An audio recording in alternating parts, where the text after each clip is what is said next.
এই দুনিয়ার জিন্দিগির বাস্তবতা কতটুকু, কি বাস্তবতা ইনশাল্লাহ, এবং এই দুনিয়ার জিন্দিগিতে আল্লাহ তাআলা পাঠিয়ে আমাদের কাছ থেকে কি চান, এই বিষয়টা আপনাদের সামনে খোলাসা করার চেষ্টা করব। ওয়া মা তাওফীক ইল্লা বিল্লাহ। সম্মানিত উপস্থিতি, আল্লাহ পাক রব্বুল আলামিন তিনি মহাপরাক্রমশালী এবং তিনি এমন সৃষ্টিকর্তা যে ওনার সৃষ্টির ক্ষেত্রে দেখেন, উনি এমন সৃষ্টিকর্তা যে ওনার সৃষ্টির ক্ষেত্রে কোনো নমুনা নাই। অর্থাৎ আল্লাহ পাক রব্বুল আলামিন আসমানকে সৃষ্টি করছেন কোনো নমুনা ছাড়া।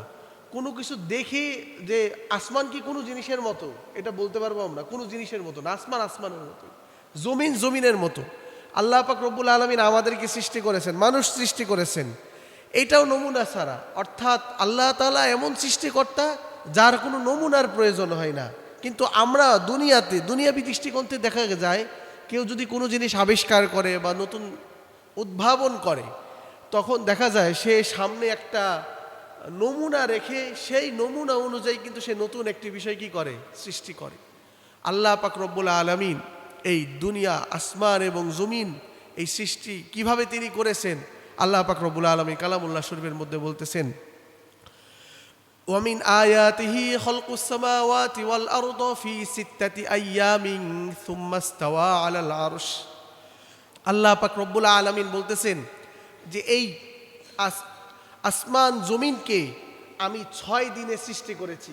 ومن آياته خلق السماوات والأرض في 6 أيام, 6 দিনে আমি সৃষ্টি করেছি। 6 দিনে আল্লাহ পাক রব্বুল আলামিন সৃষ্টি করলেন। আসমান জমিন কেমন, সেটাই কিভাবে সৃষ্টি করলেন, সেই সৃষ্টি করার সিস্টেমটা কি ছিল, আল্লাহ তাআলা সেটা সূরা আম্বিয়ার মধ্যে বলতেছেন, আওয়ালাম ইয়ারাল্লাযীনা কাফারু আন্নাস সামাওয়াতি ওয়াল আরদা কানাতা রাতকান ফাফাতাকনাহুমা। আল্লাহ পাক রব্বুল আলামিন বলতেছেন এই আয়াতের মধ্যে যে তোমরা কি দেখো না যে আসমান এবং জমিন এই দুইটা জিনিস এইভাবে একত্রিত ছিল, দুইটা জিনিস একত্রিত ছিল। এরপরে এই ফাফাতাকনাহুমা, দুইটাকে আমি আলাদা করে দিলাম। এইভাবে করে আল্লাহ পাক রব্বুল আলামিন 6 দিনে ওনার হুকুমে এই আসমান জমিনকে সৃষ্টি করলেন। এরপরে আসমান জমিনকে সৃষ্টি করার পরে আল্লাহ পাক রব্বুল আলামিন সুম্মাস্তাওয়া আলাল আরশ, আরশ স্থাপন করলেন, আরশে আজিম স্থাপন করলেন। সম্মানিত মুসল্লিয়ানি কিরাম, আরশে আজিমের কথা বলতে গেলে একটি কথা বলতেই হয়। স্বাভাবিকভাবে আমাদের একটা আরশে আজিমের কথা মনে আসলে, আরশ কুরসির কথা মনে আসলে আমাদের দৃষ্টিতে বা আমাদের মনে একটা কথাই উদয় হয়, মনে হয় আরশে আজিম মানে বিশাল একটা সিংহাসনের মতো কোনো একটা বিষয়, সেইখানেই আল্লাহ পাক রব্বুল আলামিন হয়তো সমাসীন আছেন। এটা আমাদের কাছে মনে হয় না কেমন, কিন্তু এইরকম একটা দৃশ্য কিন্তু ভেসে আসে। বিষয়টা কি আসলে এমন? এখানে বিষয়টা ইসলামী স্কলার, ওনারা তাফসিরবিদগণ, মুফাসসিরগণ বিভিন্ন তাফসিরের কিতাবের মধ্যে যেটা লিখেছেন যে আসলে আল্লাহ পাক রব্বুল আলামিনের অবস্থানটা কোথায়, এইটা আলোচনার কোনো বিষয় না। প্রথম কথা হইটা এটা আলোচনার বিষয় না।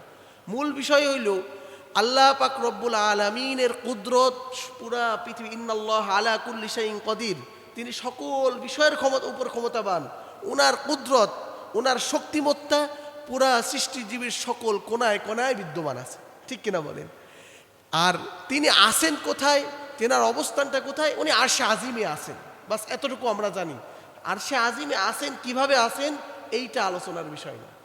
সুম্মাস্তাওয়া আলাল আরশ, আরশে আজিমে তিনি আসেন, ওনার অবস্থানটা আরশে আজিমে, কিভাবে এটা আলোচনার বিষয় না।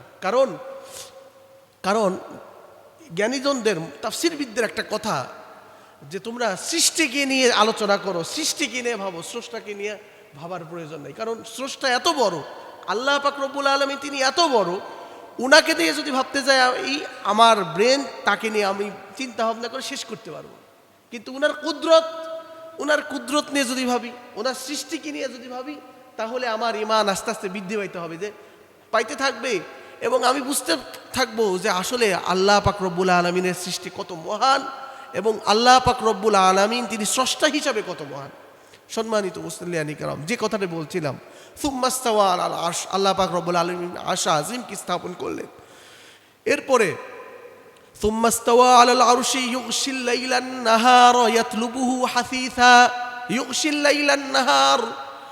এরপরে আল্লাহ পাক রব্বুল আলামিন বলতেছেন, এই যে রাত দিনের যে পরিবর্তন, এইটাকে আমি সৃষ্টি করলাম, এটাকে আমি এই অবস্থানটা তৈরি করলাম, অর্থাৎ রাতের পরে দিন আসবে, দিনের পরে রাত আসবে, আমরা এখন যেটা দেখতেছি এই ভাবধারাকে আমি সৃষ্টি করলাম। ইউগশিল লাইলান নাহার, রাতের পরে দিন আসবে, এই রাত দিনের পরিক্রমাকে আমি সৃষ্টি করলাম।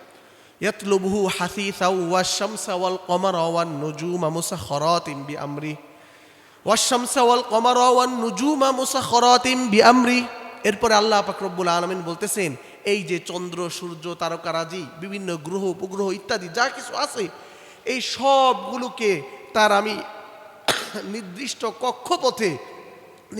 কক্ষপথে আমি পরিচালিত করে দিলাম, কক্ষপথে তাদেরকে বসিয়ে দিলাম। তারা আজ পর্যন্ত, এমনকি কিয়ামত পর্যন্ত তাদের কক্ষপথ অনুযায়ী তারা চলতে থাকবে। ঠিক কিনা বলেন? কোনোদিন কেমন হয়েছে যে আমরা শুনেছি পৃথিবীর ইতিহাসে যে চাঁদ যে সময় ওঠার কথা সেই সময় না উঠে অন্য সময় উঠেছে? হয়তো আমরা দেখি নাই, কিন্তু তার তো সময় মতোই সে উঠছে। তার যে কক্ষপথ, তার যে অর্থাৎ চাঁদ যে পশ্চিম দিক থেকে উদয় হয়, যখন প্রথম দিক আসে, আস্তে আস্তে সেটা পূর্ব দিকে চলে আসে, যে একটা সিস্টেম। সূর্য সবসময় পূর্ব দিক থেকেই উদিত হয়, পশ্চিম দিকেই যায় অস্ত যায়। এই যে সিস্টেম, এর সিস্টেমে কিন্তু ব্যত্যয় ঘটে নাই। ঘটবে কোন দিন? যেদিন আল্লাহ পাক রব্বুল আলামিনের হুকুম হবে। এর আগ পর্যন্ত এই সিস্টেমই চলতে থাকে। এই কথা বলে আল্লাহ পাক রব্বুল আলামিন নিজেই বলতেছেন, তাবারাকাল্লাহু আহসানুল খালিকিন। এই যে সৃষ্টি করলাম এত কিছু, আসমান জমিন, তারকারাজি, সূর্য, চন্দ্র, গ্রহ, নক্ষত্র ইত্যাদি, রাত দিনের পরিক্রমা, এই সব কিছু সৃষ্টি করার পর আল্লাহ পাক রব্বুল আলামিন বলতেছেন যে আল্লাহ তাআলার সৃষ্টি কত অতি উত্তম। আহসানুল খালিকিন, আল্লাহ পাক রব্বুল আলামিনের সৃষ্টি হলো অতি উত্তম সৃষ্টি। সম্মানিত মুসল্লিয়ানি কেরাম, আল্লাহ পাক রব্বুল আলামিন এখানে অতি উত্তম সৃষ্টিকর্তা। আহসান এই শব্দটা মনে রাখবেন, সামনের আলোচনা বুঝতে সহজ হবে। বললেন অতি উত্তম সৃষ্টিকর্তা। এরপরে আল্লাহ তাআলা সূরাতুল হজ, সূরাতুল মুমিনিন সহ বেশ কয়েকটি সূরার মধ্যে মানুষ সৃষ্টির রহস্য আল্লাহ তাআলা বলতেছেন। এটা হলো দুনিয়া সৃষ্টির রহস্য, দুনিয়া সৃষ্টির সিস্টেম। আর আরেকটা জায়গায় আল্লাহ তাআলা মানুষ সৃষ্টির সিস্টেমটা বলতেছেন। তার মোটামুটি অর্থ এরকম, কয়েকটা জায়গায় আসছে একই অর্থ। যার অর্থ সুম্মা মোটামুটি এরকম অর্থ, সুম্মা মিন নুতফাতিন সুম্মা মিন আলাকাতিন সুম্মা মিন মুদগাতিন মুখাল্লাকাতিন ওয়া গায়রু মুখাল্লাকাতিন লিনুবাইয়িনা লাকুম। এই প্যাটার্নেই আয়াত কোরআনের কয়েক জায়গায় আসছে। এই আয়াতের মধ্যে আল্লাহ পাক রব্বুল আলামিন মানুষ সৃষ্টি কিভাবে করেছেন সেটা বলছেন। যে প্রথমে মানুষ একটি নাপাক পানিতে রূপান্তর ছিল, একটি নাপাক পানি ছিল, সেটাও আমার সৃষ্টি। সেখান থেকে আমি একটি গোশতের টুকরা তৈরি করলাম। সেই গোশতের টুকরাটা আবার কারো পূর্ণাঙ্গ লাভ করলো, কারো পূর্ণাঙ্গতা লাভ করলো না।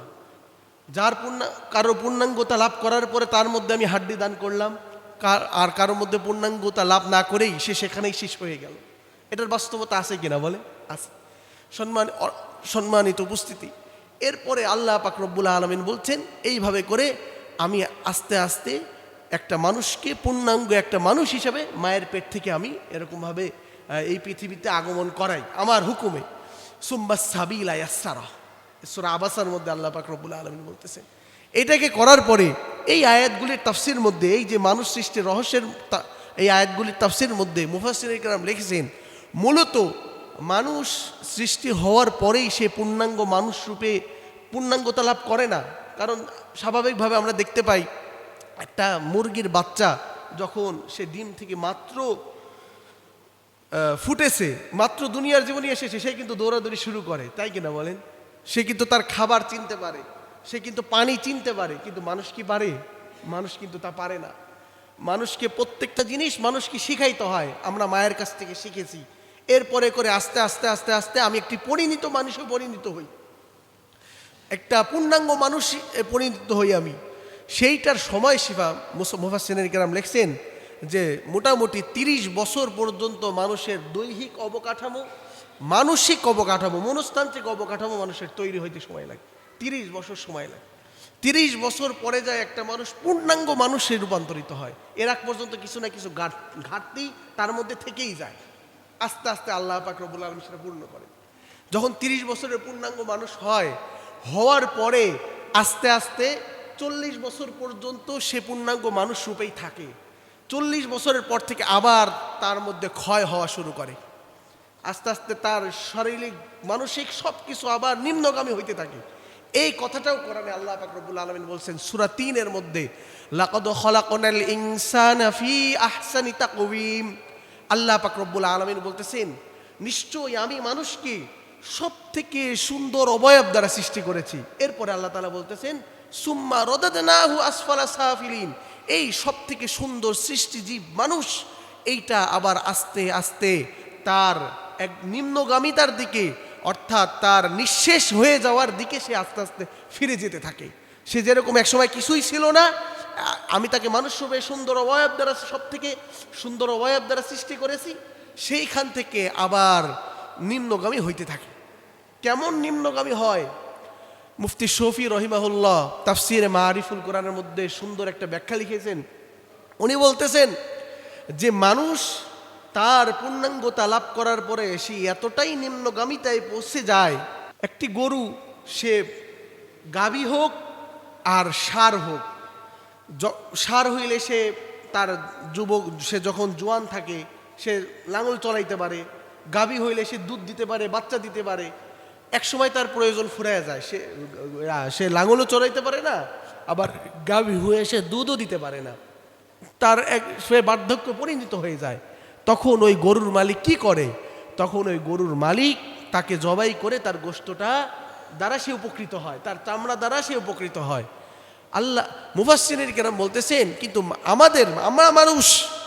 আমরা মানুষ আমাদের বাস্তবতা হইল এই যে আমি যখন নিম্নগামিতার একদম শেষ পর্যায়ে পৌঁছে যাই, তখন ওই যে গরুর যে মূল্যায়ন, যে কমপক্ষে গোশতটা কাজে লাগানো যাবে, সেই পর্যায়েও আমার মূল্যায়ন থাকে না। ঠিক কিনা বলে? আমাদের জীবনের বাস্তবতা এইটা কিনা? আমাদের সবার প্রত্যেকের জীবনের বাস্তবতা কিন্তু এইটা। যখন আমি কর্মক্ষম হয়ে যাই, যখন আমাকে দ্বারা আর কোনো কাজে আসে না, তখন কিন্তু দুনিয়াবি বাস্তবতায় ওই গরুর একটা প্রয়োজনীয়তা থাকে, কিন্তু আমার কিন্তু সেই প্রয়োজনীয়তাটাও এই পৃথিবীর বুকে থাকে না। সম্মানিত উপস্থিতি, আল্লাহ পাক রব্বুল আলামিন কোরআনুল কারীমের আরেক জায়গায় বলতেছেন, আফা হাসিবিতুম খলাকনাকুম আবাসা ওয়া আন্নাকুম ইলাইনা লা তুরজাউন। যে তোমরা কি ধারণা করছো আমি তোমাদেরকে সৃষ্টি করছি, এই পৃথিবীকে, আসমান জমিন এত কিছু সৃষ্টি করছি, এগুলো অনর্থক, খেলার জন্য, শুধুমাত্র সামান্য রং তামাশার জন্য? তোমরা কি আমার কাছে ফিরে আসবে না এক সময়? সম্মানিত উপস্থিতি, এই যে এই আয়াতগুলির দিকে তাকাইলে দুনিয়ার বাস্তবতা বুঝে আসে যে আসলে এখন আমি যে পর্যায়ে আসি, আমাকেই দেখে, এখন আমার বর্তমান দেখে আমি যেরকম মনে করছি, আমার মূল বাস্তবতা এইটা না। আমার মূল বাস্তবতা কি এইটা? আমার মূল বাস্তবতা এইটা না। আমি এখন যুবক আছি, আমার শরীরে শক্তি সামর্থ্য সব কিছু আছে, সব কিছু করতে পারছি। একটা সময় এমন হবে 3খানা 5খানা কাপড় ছাড়া আমার সাথে আর কিছুই যাবে না। সম্মানিত উপস্থিতি, এরপরে আল্লাহ পাক রব্বুল আলামিন দেখেন বলতেছেন সূরা মুলকের মধ্যে, আল্লাহ তাবারাকাল্লাযী বিয়াদিহিল মুলক, সেই মহাপরাক্রমশালী বাদশাহ যিনি পৃথিবীর সকল রাজত্ব যার হাতে, সেই মহাপরাক্রমশালী বাদশাহ, ওহু আলা কুল্লি শাইইন কদির, তিনি তো এমন বাদশাহ যে তার বাদশাহীর মধ্যে কোনো কিছু বাকি নাই, অর্থাৎ তিনি সকল বিষয়ের উপরেই ক্ষমতা রাখেন। এরপরে আল্লাহ পাক রব্বুল আলামিন বলতেছেন, আল্লাযী খলাকাল মাউতা ওয়াল হায়াতা লিয়াবলুয়াকুম আইয়ুকুম আহসানু আমালা। এইখানে এসে আল্লাহ পাক রব্বুল আলামিন আমাদেরকে দুনিয়াতে পাঠানোর মূল বাস্তবতা তুলে ধরছে। আল্লাহ পাক রব্বুল আলামিন বলতেছেন, আল্লাযী খলাকাল মাউতা ওয়াল হায়াত, আমি মৃত্যুকে সৃষ্টি করেছি, মউতকে সৃষ্টি করেছি, আমি হায়াতের জিন্দেগিকেও সৃষ্টি করেছি। আমি তো সেই আল্লাহ, আমি তো সেই সৃষ্টিকর্তা। কেন সৃষ্টি করলাম? লিয়াবলুয়াকুম আইয়ুকুম আহসানু আমালা, হে দুনিয়াবাসী, তোমাদের এই পরীক্ষা নেওয়ার জন্য, যাতে করে তোমাদের মধ্যে আমি এই পরীক্ষা নিতে পারি, তোমাদের আহসানু আমালা, তোমাদের মধ্যে কে সব থেকে বেশি উত্তম আমল করে আসতে পারে। সুবহানাল্লাহ বিহামদি। আমি বলেছিলাম আপনাদেরকে, আল্লাহ পাক রব্বুল আলামিন আসমান জমি সব কিছু সৃষ্টি করে নিজের ব্যাপারে নিজে ঘোষণা দিয়েছিলেন, আহসানুল খালিকিন, তিনি অতি উত্তম সৃষ্টিকর্তা। আর আমাদের ব্যাপারে আল্লাহ পাক রব্বুল আলামিন ধারণা রাখেন আমরা সকলেই হব, আল্লাহ পাক রব্বুল আলামিনের উদ্দেশ্য হইল আমরা সকলেই হব আহসানু আমালা, অর্থাৎ অতি উত্তম আমলকারী। আল্লাহ পাক রব্বুল আলামিন আমাদের কাছ থেকে এই জিনিসটা, অতি উত্তম আমল। সম্মানিত উপস্থিতি, আমল আবার হচ্ছে কিনা, বুজুর্গানে দ্বীনের ঘটনা পড়লে দেখা যায় হাসিবু অবলা আন্ত হাসিব, তারা এই বিষয়ের উপর আমল করেছে। আমার আমল উত্তম আমল হচ্ছে কিনা, মৃত্যুর পূর্বেই তো সেটাকে আমাকে যাচাই বাছাই করতে হবে, কি ঠিক কিনা বলে।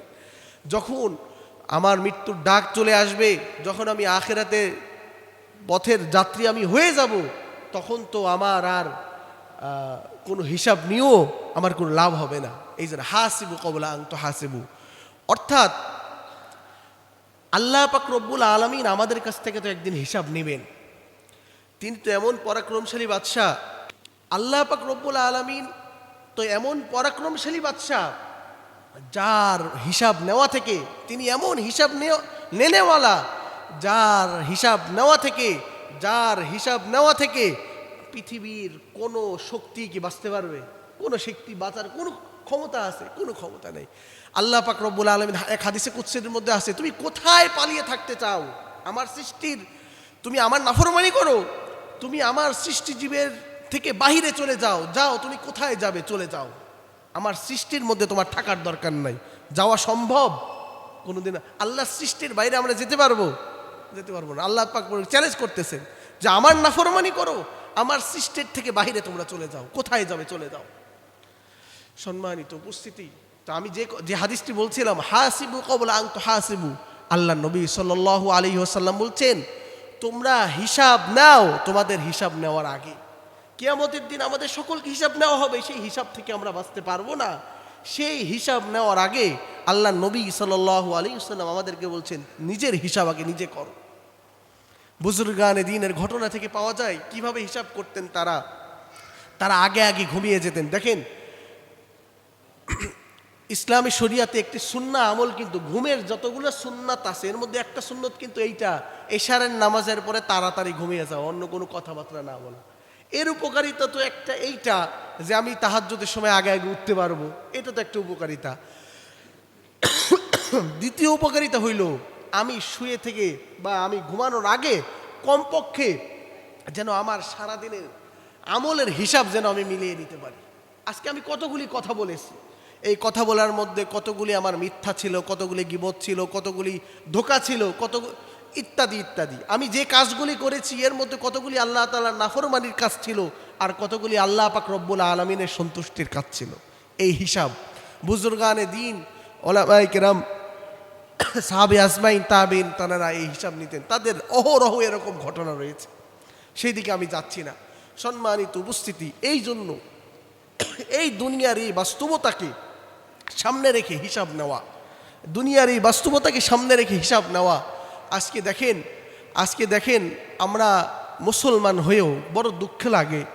আমরা মুসলমান হয়েও আমরা একে তো আমাদের সাধারণ স্বাভাবিক যে ফরজিয়াত আমলগুলি আছে সেগুলোর উপরে তো আমরা নেই, পাশাপাশি আমাদের মৌলিক যে বিশ্বাসের জায়গা, যে এই কোরআনুল কারিমে যা আছে সব কিছু সত্য, এটা আমরা বিশ্বাস করি না। আল্লাহ নবী সাল্লাল্লাহু আলাইহি ওয়াসাল্লাম যা কিছু বলেছেন সব কিছু সত্য, এটা তো আমরা বিশ্বাস করি। এই যে মৌলিক যে বিষয়গুলি, এই মৌলিক বিষয়গুলির স্বচ্ছ ধারণা না থাকার কারণে বিভিন্ন দুনিয়াবি চিন্তাধারার চিপায় পড়ে অনেক সময় দেখা যায় যে আমরা মুসলমানদের অনেক সন্তানেরা অনেক সময় এমন বিশ্বাসে নিজের মধ্যে রাখি যেটা সম্পূর্ণ কোরআন বিরোধী হয়ে যায়, যেটা সম্পূর্ণ হাদিস বিরোধী হয়ে যায়। যদি তাই না হইতো বড় দুঃখ লাগে। আজকে দেখেন এই কথাটা কথায় আসলো, এই যে আমাদের নারী কমিশনের যে প্রস্তাবগুলি, এই প্রস্তাবগুলি প্রায় প্রত্যেকটি কোরআন বিরোধী প্রস্তাব। এই যে আরেকটি ঘটনা, এই কিছুদিন আগে আমাদের চাটমোহরেরই এক ভাই ফেসবুকে একটি খুব খারাপ লাগলো যে আসলে তার ইসলামিক জ্ঞান কম থাকার কারণেই সে এই বিষয়টা লিখতে পারছে। এরকম প্রত্যেকটা বিষয় এরকম আছে যে হলে আমরা আমাদের মৌলিক বিশ্বাসের জায়গাগুলি আমরা এখন স্পষ্ট করতে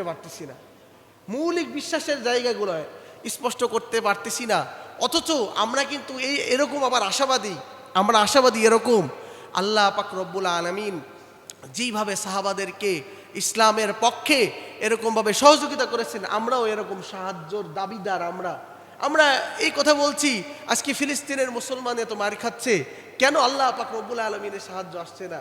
আজকে আমাদের পার্শ্ববর্তী রাষ্ট্র ভারতের মুসলমানদের প্রতি নির্যাতন করা হচ্ছে, কেন আল্লাহর সাহায্য আসছে না? ইত্যাদি ইত্যাদি বিভিন্ন আমাদের ব্যথা আছে।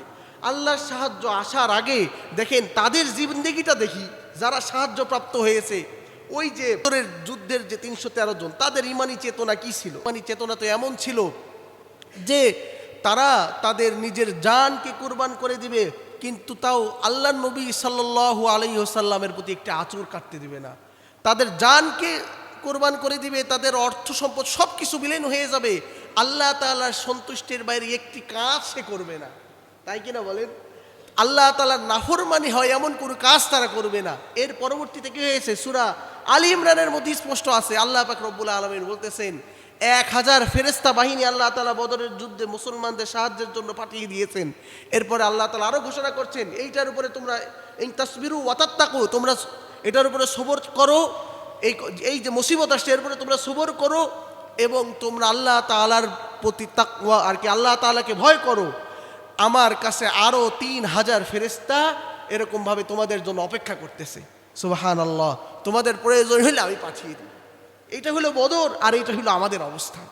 সম্মানিত মুসল্লিয়ানি কেরাম, এই জন্য আল্লাহ পাক রব্বুল আলামিন আমাদেরকে এই যে তাবারাকাল্লাহু আহসানুল খালিকিন, অতি উত্তম সৃষ্টিকর্তা, তিনি আমাদের কাছে অতি উত্তম আমল চাচ্ছেন। এইটা হইল আমাদের কাছে তার চাওয়া।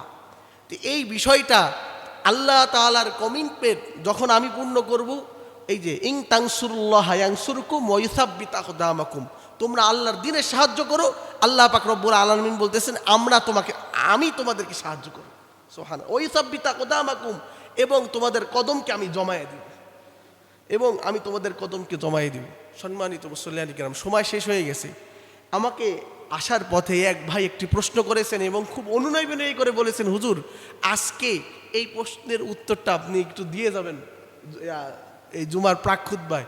প্রশ্নটি হলো এই যে, আমরা শুনতেছি, যদিও প্রশ্নটা আসলে একটু অন্যরকম, তারপরেও ভাই রিকোয়েস্ট করেছে, বলতেছি যে এই যে ভারত পাকিস্তানের যে যুদ্ধ একটা লাগার সম্ভাবনা আছে, এই ক্ষেত্রে আমাদের ভূমিকা কি হবে? উনি আমাকে এই প্রশ্ন করেছেন যে আমরা ইমানদার হিসেবে আমাদের কি ভূমিকা হবে? সম্মানিত মুসল্লিয়ানি কেরাম, এই ক্ষেত্রে আমার যতটুকু মনে হয়েছে আমি সেটা বলছি। সেটা হইল যে সর্বপ্রথম কথা হইল, প্রথমে তো আগে আমাদের দেশের কথা আমাদের ভাবতে হবে। কারণ ইয়া আইয়ুহাল্লাযীনা আমানু কু আনফুসাকুম ওয়া আহলিকুম নারা, হে ইমানদারেরা তোমরা নিজে বাঁচো, তারপর তোমার আহাল পরিবারকে বাঁচাও। আগে আমাদের চিন্তা করতে হবে আমাদের স্বাধীনতা সার্বভৌমত্ব কোন পর্যায়ে আছে, সেইটা রক্ষা করার ক্ষেত্রে আমরা কতটুকু নিজেরা প্রক্রিয়াশীল, এইটা হলো সর্বপ্রথম চিন্তা আমাদের আসতে হবে। দ্বিতীয় যে বিষয়টা, এবং আরেকটা প্রশ্ন করেছে যে হুজুর এই যুদ্ধ কি গজওয়াতুল হিন্দ কিনা, এই প্রশ্নটাও করেছে। আচ্ছা যাই হোক, তো এরপরে আমি যেটা বলছিলাম, সর্বপ্রথম আমাদের স্বাধীনতা সার্বভৌমত্বের চিন্তা করতে হবে। দ্বিতীয় আমাদের যে বিষয়টা ভাবতে হবে সেটি হলো যে এখানে মূলত লড়াইটা কিসের? লড়াইটা যদি মুসলমান আর হিন্দুত্ববাদীর লড়াই হয় তাহলে তো বিষয়টা স্পষ্ট, তাই না? যদি এখানে লড়াইটা মুসলমান আর হিন্দুত্ববাদীর লড়াই হয় তাহলে এখানে বিষয়টা স্পষ্ট না। আমি একজন ইমানদার হিসাবে কার পক্ষ নিব বলেন? মুসলমানের পক্ষ নিব। আর এখানে যদি জাতীয়তাবাদ অর্থাৎ নিশ্চয় জাতিগোষ্ঠীর কোনো ব্যাপার থাকে, সেই ব্যাপারে বড় বড় বিজ্ঞ ওলামায়ে কেরামের কাছে আপনারা জেনে নেবেন, এই বিষয়ে আমি মন্তব্য করব না। কিন্তু যদি এটা মুসলমান আর হিন্দুত্ববাদীর বিষয় হয়, এটা কিন্তু অনেকটা স্পষ্ট। ভারত এবং পাকিস্তানের এই যুদ্ধের ক্ষেত্রে কিন্তু অনেকটা এই বিষয়টা অনেকটাই স্পষ্ট যে এটা মূলত মুসলমান আর হিন্দুত্ববাদের লড়াই, পূর্বের কিছু ঘটনার কারণে। সম্মানিত উপস্থিতি, আরেকটি কথা জিজ্ঞাসা করেছেন অনেকেরই এটা মনের প্রশ্ন যে এটা গজওয়াতুল হিন্দ কিনা। আসলে গজওয়াতুল হিন্দ সম্পর্কে আমি এর আগেও মসজিদে বলেছিলাম যে দুই ধরনের মত রয়েছে। যে কেউ কেউ বলেছেন মোহাম্মদ বিন কাসেমের যে যুদ্ধ হয়েছে, মোহাম্মদ বিন কাসেম আমাদের এই ভারত উপমহাদেশে সিন্ধু বিজয় করেছে, কোনো ইসলামী স্কলাররা বলেছেন এটাই গজওয়াতুল হিন্দ। আর কেউ কেউ বলেছেন যে কিয়ামতের আগেই গজওয়াতুল হিন্দ এক সময় হবে। এখন এইটা কিনা, এটা তো আসলে হাদিসের বিষয়, বা কোনো একটা দেশের নির্দিষ্ট যুদ্ধ দিয়ে প্রমাণ করা সম্ভব না। একটা হলো হাদিসের বিষয়, আর একটা হইল আপনার হইল স্বাভাবিক ভূ রাজনীতির একটা বিষয়। দুইটাকে মিলানো কঠিন। এটা আস্তে আস্তে সামনে বোঝা যাবে, নিশ্চিতভাবে বোঝা যাবে। এখন হয়তো বা আমরা ধারণা করতে পারি যে হয়তো গজওয়াতুল হিন্দ, কেউ ধারণা করব যে গজওয়াতুল হিন্দ না, কিন্তু এটা সামনে আরো চলমান হইলে বোঝা যাবে যে এটা গজওয়াতুল হিন্দ কিনা। যেহেতু রিকোয়েস্ট করা হয়েছিল, আমাকে কখনো এভাবে কেউ রিকোয়েস্ট করে না প্রশ্ন করার বলার জন্য, এই জন্য আমি বলি নাই। আজকে রিকোয়েস্ট করেছেন এই জন্যই বললাম। যাই হোক, এর দ্বারা যদি আমাদের কারো উপকার হয়, এইটাই আমার বলার সার্থকতা। আল্লাহ তাআলা আমাদেরকে আমল করার তৌফিক দান করুন। আমিন। ওয়া মা তাওফিক ইল্লা বিল্লাহ। আসসালামু আলাইকুম ওয়া রাহমাতুল্লাহ।